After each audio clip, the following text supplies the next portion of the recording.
Hello and welcome to the Sustainable Dining Podcast, a look inside Villanova's dining services. Here we will focus on sustainability, the practice of meeting present needs without compromising the ability of future generations to meet theirs, balancing environmental health, economic vitality, and social equity. Thank you for joining us. I'm Sarah Sioko, and I'm passing it over to our hosts now, Brian Teeter and Caitlin Ung.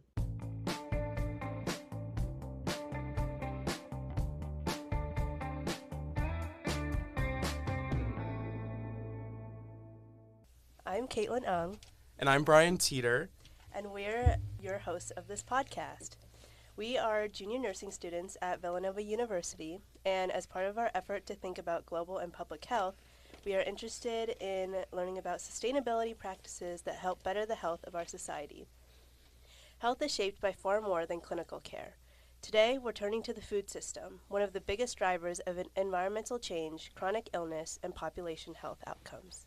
Today, we are joined by special guest Andrew Camuso, the Executive Director of Dining Services at Villanova University, where he leads transformative strategies that blend culinary excellence with sustainability, inclusivity, and community-focused wellness. In his role, Andrew has championed sustainable food systems. You may know him for implementing initiatives such as the reusable to-go containers and food waste tracking in our own dining halls on campus. Before joining Villanova, Andrew accumulated extensive experience in higher education dining as well as in the corporate world. His work in sustainability on college campuses and in the corporate world has been recognized with an NAC UFS award honoring excellence in sustainable dining initiatives. Andrew's work has been featured in the campus press and media such as the Villanovan, and he regularly shares insights on sustainable dining, nutrition inclusivity, and wellness as essential components of organizational culture. Featured speaker at conferences across the country, he collaborates with organizations like Greener by Default to advance behaviorally informed, climate-smart food strategies. Through innovation, operational leadership, and advocacy, he continues to shape the future of sustainability and wellness in higher education dining. Thank you for joining us, and welcome, Andrew. Hey everybody, thank you. This is exciting.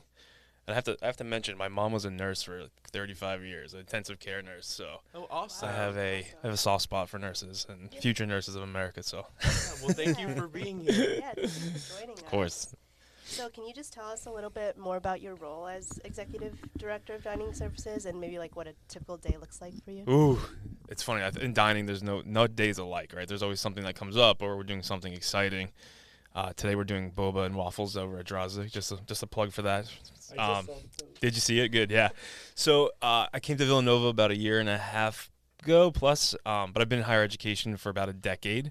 But my whole career has been in food and beverage, so kind of different routes of it. So started in sports and entertainment, but as you mentioned, also in the corporate world, I've kind of been in all different sectors of dining.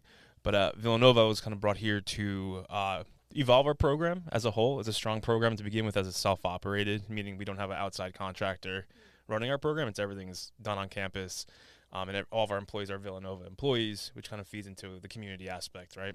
So, with that being a focus on main campus, we also have Cabrini's dining program, and Cabrini opening up in the fall, which we're super excited about, and then Rosemont is going to be not far behind. So, in my role, it's really looking at the strategic overall vision, and then the day-to-day operations, supporting all of our managers and staff across campus. And make sure we're making good decisions and we're listening to student feedback, and hopefully the food's been pretty good for you. Yeah. Like, what were your kind of first impressions of Villanova's? Well, I'm gonna be honest with you. I was a St. Joe's grad, so it's a little tough. No, I love a self-op. So I've been on both sides of it. When I worked at Harvard University, that's a self-operation, but then I worked on the contract side, and there's pros and cons to each of them. But coming to Villanova, first, the staff are incredible. They, for the student perspective, they treat you all like you're their kids. I think they're really a special part, and you see them if you're eating in a dining hall. You see them multiple times a day. You get to know them, and I think that's really special. But overall, I think the Villanova dining program has been great over the years. We have some really talented chefs on campus. So, our goal is just to really evolve, and you'll see with Cabrini, too, there's a different style of dining we're going to be presenting, which hopefully we'll kind of go across campus. But yeah, so it was a positive, and it's why I left the West Coast and came back. Yeah, so from a nursing perspective, your work is a real-world example of how food systems and sustainability can act as public health interventions. Mm-hmm. So kind of building off of that, as nursing students, we can see how much you value the importance of sustainability and also making the dining experience fun and creative. So how do you balance that student preference with things like nutritious food, making sure it's cost effective, and also balancing that sustainability aspect? Yeah, it's a great question, right? I think there's there's a lot to that. I think everything we do in dining is a balancing act. Everybody has to eat. I think we have a really high participation rate on campus for students, faculty, and staff who actually are eating within our locations. So first off, it's for us, it's feedback. So we implemented a live feedback loop called Text and Tell. I'm not sure if you two are familiar with it, but you can literally text a dining hall and be like, "Hey, you're out of carrots on the salad bar," and our management team will get it in live time and can respond to you or get the carrots back out in the salad bar. So we take a lot of that feedback. I work with SGA a lot, our student government. We present at the General Assembly. I meet with the current president often. So we take a lot of that feedback, but there's also we're fiscal stewards of the university, so we have to make accurate and good decisions, right? So we have a budget we have to work within. But I think, the big piece of it is understanding like what generationally students want to eat. From when I was in college, it's a very different landscape, right? I think students now want to kind of create customizable choices. They want to know what's in their food, where it's going after the fact. So it's a whole ecosystem that we are implementing and following. So with that being said, like we brought the single-use containers for the first time last year, and I think our job too is we have to tell that story. That what's the impact that we're making. You mentioned Greener by Default in the introduction. That's a really cool nonprofit organization we work with, and I actually work with them on the West Coast and really more in sort of like the Silicon Valley tech companies. But how I brought them to how it could translate into higher ed, and what they do is really behavioral science. So how people eat, and when you're walking by, in the dining hall, so you go down to Doherty and you see, vegan chicken nuggets. Some students are gonna walk by that and be like, "Gross! I don't want vegan." Or they're going to say, "That's not for me. I'm not a vegan." So, one of the behavioral strategies is implementing a thing called tasty titles. So that means basically taking out the vegan title and just say, plant-based nuggets, or instead of calling out the vegan part and it's a curry, just like coconut curry, and then you could say that it's plant-based on the bottom, but it's not the main story, right? And with those kind of nudges, we call them, you'll see an increase in plant-based consumption, right, which is sustainable, typically healthier. So yeah, I think that's one of the things that we've implemented. We've also we subbed out an ingredient. I'm not going to tell you what it is on campus, but through subbing out this ingredient to an alternative plant-based, we took out, I think it's like 68,000 eggs out of our ecosystem in 1 month. We go through 600 cases of them on campus, and then it was about a 20% reduction in CO2, and I did not hear a single complaint about what that ingredient was. So it's funny, right? Because I've been in places where once that ingredient or whatever happened starts being talked about, then we start hearing complaints. So for me, it's like those small impacts add up over a year, over 2 years, and that's how in dining we can make pretty large impacts fast. Absolutely. I think talking about behavioral science is definitely a really important aspect of college students and how food plays such a big role in our lives. Oh. So another thing we read about was that one of the first things you did when you came to campus was to get rid of the use of saran wrap. Yeah. What was that decision like, and what was kind of fueling that decision? Yeah, so it's funny. Unlike most universities, right, COVID did a lot of damage into kind of practices on campuses. And so coming into Villanova with a fresh eyes approach, walking through our locations, I just noticed every Holy Grounds, everything was wrapped in saran wrap. And I was like, why?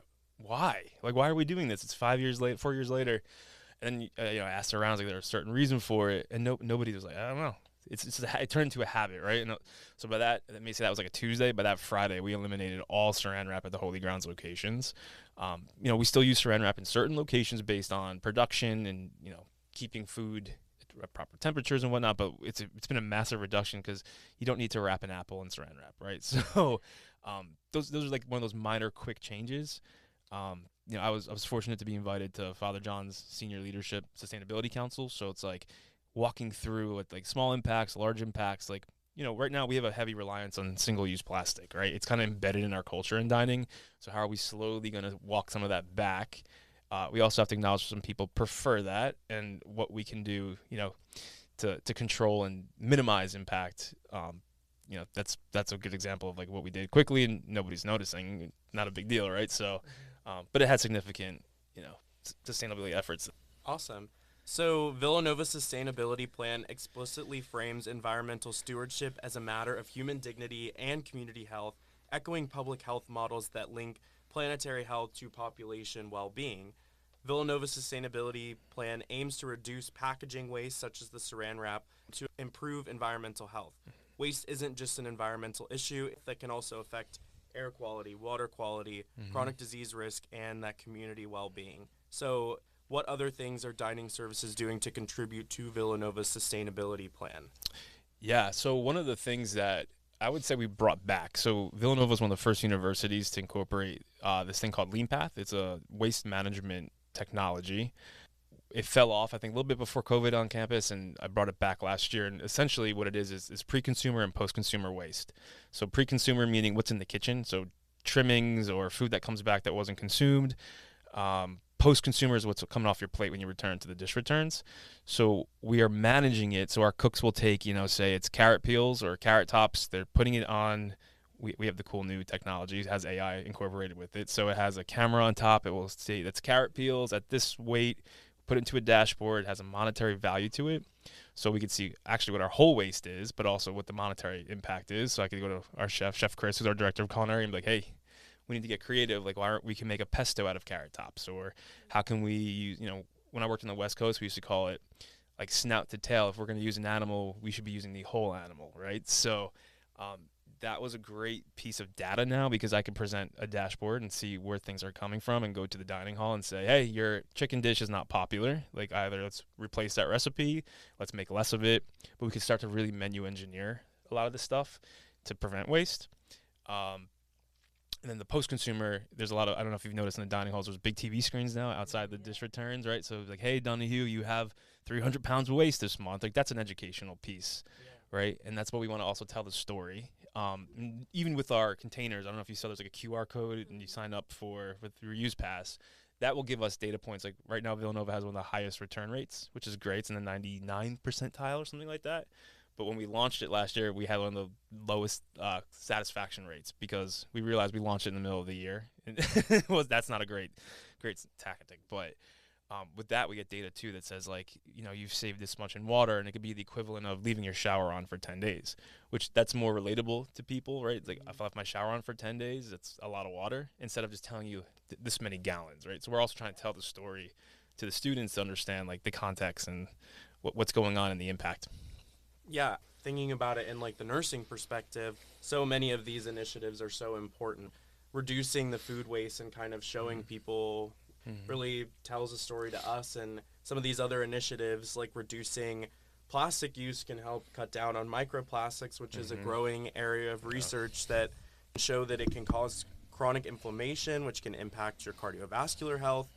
It has many effects on the body and can also cause water pollution. That reduce in water use is also super valuable to help continue to have sustainable resources and clean water for our population. So I think these are awesome initiatives that like us as students are also seeing. And continuing on with kind of like the health and nutrition and accessibility part of it, in one of your interviews with the Villanovan, you emphasized the importance of wanting to make Villanova's dining experience open to all people. So could you tell us a little more about how dining services currently accommodate students with dietary restrictions or food allergies, and what are ways that you kind of plan to improve? Yeah, so like I said, I started hiring about 10 years ago, and even 10 years ago, it felt like a lot of the accommodations were really like, it's nut-based, or it was gluten, and through the really short time period, those allergies evolve, right? And you could have somebody who has a kosher diet, who's allergic to onion, who also has a mustard allergy, and it gets really complex, right? So we acknowledge that. And at Villanova, we're very lucky. We have a chef nutritionist on our staff, so she's a chef, but also has her dietitian certification, which is incredible. It's not something you find at a lot of colleges. And then we also have an RD who has a nursing background as well. So like, we're really lucky to have these resources. one of the things we implemented in the last year is an app for students with accommodations. It's called the Order It app. So essentially, it's kind of like Grubhub. You can go into the app and pick your location and build out a menu that's based on filtering what your allergy is. So if it is peanuts, I could filter out anything with peanuts and I can order it. But on the back end, it helps us with our kitchens, right? So cross-contamination is always a risk, always a risk. So we have now that these are going through the app. Our chefs can get it, and if they don't have the item, they can text back and say, hey, we're out of this. Would you like that? And then they can also ensure that the kitchen's sanitized. They're not, in some cases in the past, they would just call the kitchen, and the chef could be deboning a fish, right? And you might have a fish allergy, and then they have to stop what they're doing, sanitize it, put the fish away. It's really streamlined the whole process. And the students seem to really like it because it's easy, right? You're going through an app, you're ordering, you can put your time in, what you want. So that's been a huge success and lift from our program. And I'm not sure if you heard, in Cabrini campus, we have Allergy Kitchen coming.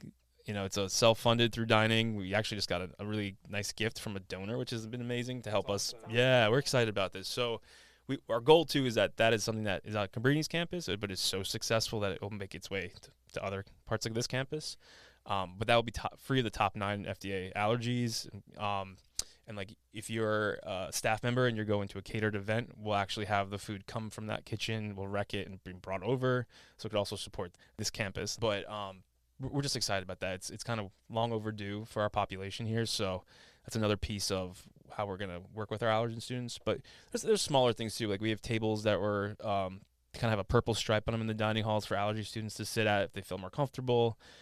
Even the reusable containers will have purple ones for the allergy students to recognize that there's a certain sanitation level for them on that.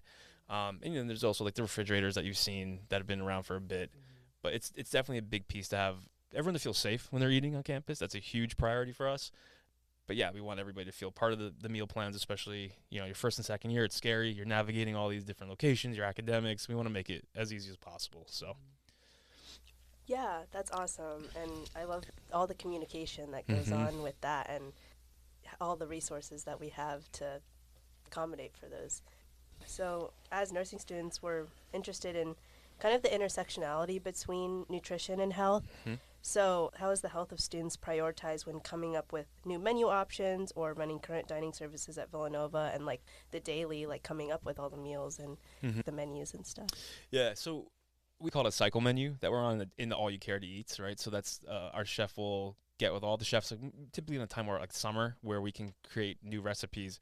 Like the health and wellness is always a big piece of the process, and when we're considering these recipes, the other piece of it is like we are here to serve something for everybody. So I always say we're not the food police. Like I'm not gonna knock a chicken finger out of your hand if that's what you want. That's not why we're here. So our goal is to have something for everybody, and that. If you want a chicken finger one day, that's great. And then if you want to go and have a really healthy plant-based item the next day, it's always something available, right? So we're kind of following this like destination dining model, we'd call it, right? So for instance, if you wanted Indian street food, you can go down to Donahue or the Spitfire Cantina. You could build your own kind of burrito bowl, right? Cova Greens will launch at Cafe Nova. So there's starting to be places where where you can go for what you're kind of craving that day. And we're kind of expand on that and build on that. And that's also with the Cabrini model. It's all the stations that are going over there are all customizable, made-to-order items. So you can build a nutrient-dense grain bowl, or if you want a hamburger that day, that's also available in another part. So it's really important to us that we have everything available for what you're craving that day. Yeah, I think that's so valuable. Like, we're both juniors, so we saw the era before you arrived on our campus. And I can definitely say that I've noticed a bump in quality and options, too. I think that was one thing that definitely resonated. And I feel like I can also see more of an attention to those healthy, nutrient-dense foods while also still giving the option. I think it's important to have that balance. So as we kind of think a bit more about sustainability, you've obviously implemented a lot of sustainability initiatives. Are there any that the dining services are currently working on implementing? I think, in the year and a half, we hit the ground running pretty quick on a lot of the initiatives. So sustainability is always going to be on the forefront. And I think, as we look at our vendor partners, right? So when we look at our soda partner on campus, like what can you do to help us maybe get aluminum cans over so much plastic? And, looking at leveraging our our vendors in that capacity. We switched up a lot of the coffee vendors in the last year. You probably noticed from your time here. So bringing in like a Starbucks, which was a student request, balancing it out with a local roaster, right? So we have Artisan Exchange, Golden Valley Roasters, which is down the street. It's a woman-owned roaster. Love them. They're the ones who created the Villanova blend for us, if you saw it in the C-stores or some of the cafes. And we also have Rival Brothers, which is a Philadelphia roaster, right? So truly local as well. So we're always trying to balance out to like the sustainable efforts and what kind of national brands. There is a real call for national brands on this campus as well. I think I hear about Chick-fil-A every week, right? So one of the ways we're working on that is like we're building our own version of Chick-fil-A. It's called Mainline Chicken. We actually tested it in Cafe Nova last year, and a lot of students thought we outsourced it. And they're like, "Where's this restaurant? Is it where on the main line is it?" And it's like, this is Villanova Dining, right? So we're capable of being able to, yeah, we can compete. So, I mean, that's really what we're looking at as well. And the Cabrini initiatives, obviously, we're opening up pretty quick here. So, looking at those stations that we're launching, I keep talking about the customizable part, but then we're also incorporating really cool items like the acai. It's going to be called Rooted, and it's acai bowls, smoothie bowls, and then it's going to go into like a salad, create your own salad concept like Chopped or Salad Works. But then we're going to be using like local produce from Pennsylvania farms and an alumni-owned Pataya that he played here in the 90s. He'll play lacrosse, great partner, great guy, and so we have that like Nova Zone connection as well. So that like those are the thoughts that go into everything we're doing. But yeah, I think it's exciting. I'm excited to see these options in the Cabrini experience. So, we're continuing to just keep evolving as we go. Yeah, I think I really resonate with what you're saying, and of course, every student wants Chick-fil-A. I think that at the end of the day, we also really value that like local coffee roaster, and having the Indian food station on South Campus be like a local restaurant is, I think, something super valuable, and it's cool to see how Villanova is uplifting the local community as well. Kind of in a similar vein, we were curious, like, when thinking about Villanova's food waste, how does Villanova go about like processing the food waste? Where's it going? If you have any information on that, that was something we were curious about as we think about global health and the importance of safe food waste practices. Yeah, so I'm not an expert at this, but so we have biodigesters in our dining halls. So essentially what that does is take that food waste and turns it into like a gray water. So it breaks it down, and then it's a more sustainable way of composting essentially. And that's like the great thing is that is a hefty investment that Villanova has been able to take on over time in these dining halls, and Cabrini will be the same, which is great. And then just as we launch campaigns about food waste and I think the all-you-care-to-eat model, as much as it's great for building community, I'm not sure students find a ton of value in it anymore. I don't think students are really going there to eat as much as they want. I think, there's a lot of food waste that comes from that. So you'll see, like, as we keep evolving our program and using, the meal plan exchange for meals, you're getting more of that customizable that you're going to pretty much eat all of, I'd imagine, right? If you're building a salad bowl or burrito bowl, you typically eat more than when you go to the all-you-care-to-eats and you're taking 8 plates because you're going to try a little bit of everything. This might be bad. I'm going to try it, and if it's good, I'll go back. And, it's a very real world. So I think as we look, we're going to reassess the all-you-care-to-eat model too, based on student feedback and really what we're truly finding value in with this generation. For me, when I was in college and all you cared to eat was really cool. We had Domino's for lunch. Like, that was amazing. But that's a long time ago now, and times have changed, and students really want to know what's in their food. And to your point, like, is it local or what happens after the fact? So, all those really play key factors in our decisions. So we'll see where we end up, in the future here. Awesome. Yeah, and like going off of that feedback, we read in the Villanovan that you were very quick to respond to students' complaints and requests, such as the rice and kova. Yeah. Yeah. We're kind of wondering, like, how do you respond to student feedback about food quality or options, and how do you decide, we're going to take this student's feedback but not this I mean, you all are the expert, right? You eat here 3 to 4 times a day. I mean, we eat here too, right? So I experience it myself. If the rice is a little funky, I say it doesn't taste so great. So it's all about relationships too, right? Being able to go to the SGA and explain sometimes, like, hey, why we can't do a certain topic. Like, hey, they wanted to do something in Cafe Nova, and I really wanted to do it. We just didn't have the resources to do it. So going and being present and being available is really big for me. Like, I want to be in the dining halls. I want to be approachable. We created a really cool office space for dining in Tolentine. So we have like a candy wall and drinks, and for students to just come in and tell us what's going on. And we have students who come in and just get a cup of coffee and say hi, and then we have some that come in and they're like, hey, can we talk about, what the burrito looked like last week? And that's what we want to hear. Feedback is key, and that's core to our decision making. We use analytics on our decision making, which is one thing I learned in Silicon Valley. Good decisions come from data points. So if something's not selling, we'll get rid of it. If students are saying like, this was cool a long time ago, can we move on? Let's upgrade it. Like, like acai bowls, right? They are super popular. We launched them last year in Conley Center. Then they went away with some of the upgrades in Conley Center. And the students were like, can we get them back? And we were like, oh, yeah. Like, so you saw downstairs at Cafe Nova, the Bold Station's back, and it's booming, right? Everyone wants their acai bowl. So where we can move quick, I promise, we move quick. And maybe in the past, there's a little bit of slower pace from what I'm hearing, but to me, like, I want to make sure that you are getting the best experience possible. You're getting the nutrition that you need to thrive and do well in school and your academics. But yeah, that's why we're here. Yeah, that's awesome. Thank you. Kind of with the leadership and business aspect to it, what leadership skills are most important in managing such a large operation? That's a great question. It's tough, right? We have a lot of employees. We have a lot of managers. We're like I said earlier, it's all Villanova. Yeah. Villanova is a great place to also work, let alone go to school too. So like we have a lot of long-term employees here who have worked 20, 30, even 40 years plus. And change is hard, right? I came in as a new leader, and that can be scary for some people. And I think that's in my role, it's just acknowledging that change can be tough and a new face can be tough. And that, my goal was to come here to elevate, not turn things upside down and, get things weird for people or uncomfortable. So really it's communication. I hold monthly, like all hands meetings with my managers constantly. We have different forms of communication. We really did a lot of working groups too for a lot of new ideas. So people felt like they were a part of it and it wasn't coming, this is not Andrew's idea and we have to do it. It's kind of like, oh, this makes sense, or we can do it as a group. That's been a big part of it.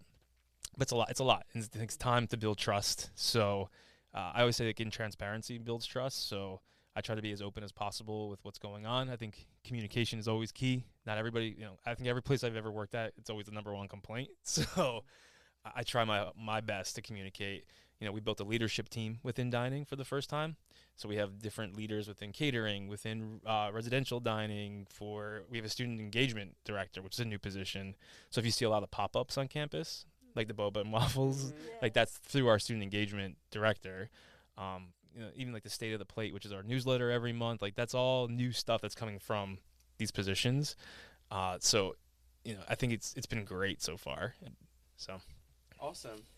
So if students could see like the behind the scenes of like the dining services, what other things do you think would surprise them? Like I think the way and like the AI seeing what different food waste, that's a really cool thing.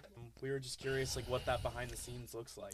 So analytics for sure, right? I think when you can give it contextual meaning where that's like eye-opening for students. Also the amount of food that's getting produced every day. I think we get so comfortable just walking into the dining hall and it's there made for you. But I think the acknowledgement of like we have staff who miss birthday parties and are coming in during snowstorms like last week, right? We had a whole team here that worked, I don't know, like 16 to 18-hour days to make sure that the community was fed. I think that loses sight sometimes. So keeping that acknowledgement, that's a huge piece. But like go back in the Doherty kitchen and see the amount of food that is being produced that's in the walk-ins and in storage. We have a pastry chef who makes a lot of desserts from scratch. I don't think everyone notices that or realizes that, right? So that's the other pieces for dining is like we're trying to tell our story even from behind the scenes. I don't know if you follow our Instagram. It's kind of taken off in the last year as well. We're having a lot of fun with that. So we're trying to use different avenues to, like I was mentioning text and tell where students can send feedback. Well, we have a reverse text and tell where we could actually text people who opt in for updates and if there's an emergency at one of the dining halls and there's a shutdown, we can text that out. But also like, hey, we have a pop-up, first 50 people that come here will get this. Like we're trying to make it really fun as well. But yeah, we have all these kind of new mechanisms that we put into place. So kind of going back to dining and kind of that global health connection, do you feel like any of your programs have helped strengthen norms around caring for yourself or responsible living at Villanova? And do any of those moments kind of stand out to you? Yeah, the sustainability efforts have been really impactful because we have the data to present that as well. But I think also through our engagement, like we do a monthly spotlight on a local ingredient, right? Just to do some educational where the farm, like, I don't know if you've noticed it, even in the dining halls, we have a farm wall. So there's a farm wall with all the local farms that we buy from, and then you can scan the QR code and you can meet the farmer or where the farmers are located, and that's just another kind of piece. It looks like decor, but it's an educational piece behind it, right? So there's really cool things that we are doing from that perspective.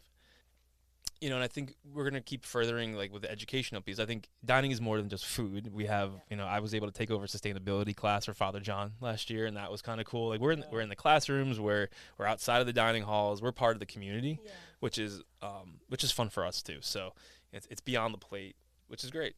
Yeah, that's awesome. If you could send kind of a message to students at Villanova about how they can improve their own sustainability practices, what would you kind of tell them? So one thing I personally do, this is how I live my life, because I like a steak, right? So and like most people, but one of the things that we talk about at Greener by Default is a term called a flexitarian. So meaning like you don't have to be a vegan 24 hours a day, 7 days a week. You could just swap out one meal and just have a not so a plant-based lunch, and you're making a big impact. You may not feel like it, but you are. And if you're doing that, once a week over the span of a year, you're making an impact. When you're using a reusable container, and it might be annoying because it's under your bed for 3 days and then it's disgusting. You don't want to bring it back to the dining hall. Like you're saving 10,000 safe containers in a month. So these small impacts, like I keep mentioning, like that's a huge impact at the end. But I think what helps me navigate it, it's like you're not going to be perfect 24/7, but when you can make that choice, the right choice, there is gonna be a positive to it. And I think that's something that resonates with a lot of people when you really break it down, and for our students too. And when you make smarter choices, and there is plant-based food that tastes good, go for it. So yeah, thinking about like our global and public health class, like it's important to not just think about the individual, but think about the impact. So looking into the future, we were thinking about, with the opening of Cabrini, of course, you've mentioned some of these things. A variety of dining options are going to be available there. Yeah. What can students expect, and how might it differ from the dining experience they've had so far? Yeah, so it's built on that destination model that I mentioned, because we want students who are on this campus to also feel, like I go over to Cabrini for dinner or lunch and have a different experience. So the food hall, which is in Bellasini, is built on a Cafe Nova model. But it will be open for breakfast, lunch, dinner, and late night. So that's a new option. And there's 3 stations that will sit in there. One's just your classic corner grill that we have downstairs here. But then there's a Pacific Rim, which is like Asian-inspired food, and then La Cocina, which is Tex-Mex, kind of Latin, bold flavors, and everything's made to order. And so like breakfast tacos, like who doesn't want breakfast tacos, right? Sign me up. Right. I'm stopping by there for breakfast. We're also gonna have a restaurant-style concept called Table 1852. And that's going to be like, you make a reservation and you can go, and it's going to be a restaurant quality meal. So you'll have like an appetizer, an entree, and a dessert. And the space is beautiful. It's built in the Bellasini Hall, and it's not blue and white and big V's everywhere. It's just really like cool looking restaurant style of meals. And that's just like one swipe out of your meal plan. So it's no different than going downstairs to Doherty. So that's a cool kind of concept that's different. And then Cascia Hall is going to be kind of like the equivalent of the Conley Center, the student center. That's going to have like a Holy Grounds, but it's going to be called Local Grounds, because there'll be a rotating local roaster that will be going in and out of there. Yeah. And then Rooted, which is, like I mentioned, the smoothie bowls and the grain salad bowls. And then the coolest station, I think, is called the Menu Maker, and that's going to be, you can vote for what the concept's going to be. So the student will vote probably every break. Actually, it's open right now, the polls, to vote for what you want to see over there. Oh, cool. Yeah, so I think barbecue's in the lead, which I don't like barbecue, so let's vote for something else. But that's going to be a really cool concept that it's going to be controlled by the students. So definitely different. Definitely not what you've seen on this campus normally. And then, of course, I mentioned the allergy kitchen, and we'll have a smoothie bar at the student center or the athletic center. But just it's a different concept through and through, and that's what we want. We want students to come to that campus to experience that. Yeah. So what I'm hearing is everyone should go vote for what they want to see. Exactly right. Thank you, Andrew, for sharing all of these exciting updates about what's going on campus, and talking about how these dining decisions that Villanova makes is not only shaping the health of each of the individuals on campus, but how it's focusing on Villanova's sustainability plan, and how we can make sure that as a university we are trying to better the planet and the environment that we're in, because ultimately, as we think about global and public health, these initiatives really support not only the students on this campus, but the local community that we're in. So we hope conversations like this help other students see the connection between everyday choices like what we eat, where our waste is going, how we use our resources, and how that links to broader issues like environmental exposure, climate resilience, and chronic disease. So thank you for joining us, and thanks to everyone who is listening. That's all we have. All right. Enjoy your meals on campus.